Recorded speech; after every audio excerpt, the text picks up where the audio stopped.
This is Barry Crow from KTL Solutions. I'm here today to talk about how to track the Affordable Care Act, or better known as Obamacare, in Great Plains 2013 or 2015. Some of the things or requirements that you'll need to do is install the 2014 year-end update. And if you don't already have installed, you'll need to install HR and Payroll Suite, and they utilize the deductions in the rear to allow the tracking of uncollected deductions. All employees will need to have the dependents entered into the system if not already done, and the benefits and deductions will need to exist in both human resources and payroll. So I've already installed this on my system. So I want to look at some of the screens after the install of what you will see the additional fields. One of the first screens that we'll look at is on the health insurance setup, and to go there we need to go to HR and Payroll, Setup, and Health Insurance.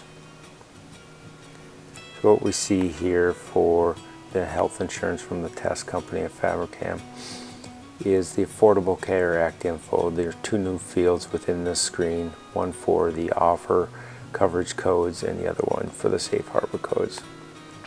These are installed by default in the system with their default codes. Here you have the offer codes for the coverage, and here are the standard safe harbor codes.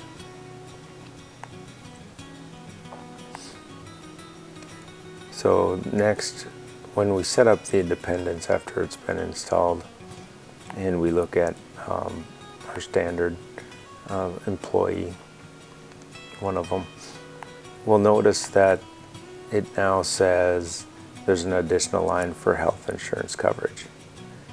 Now by default it is covered, so if one of the dependents is not covered, we need to change this to not covered, and that's the additional field within this screen.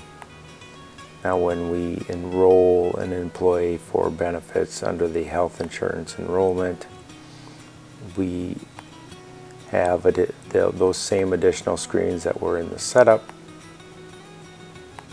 are now here for the offer code. So when we set this up for the first time for the health insurance, we can choose to roll those changes down to anybody that has insurance and what the offer codes are. Now the best practice would be to install this before the end of the year, but obviously not everybody's going to do the update before the end of the year. So there's going to be a second update for this, and what that's going to do is allow you at the year-end file to track your information and edit it in the W2 file. And what that screen's going to look like is just basically the one that I have up here.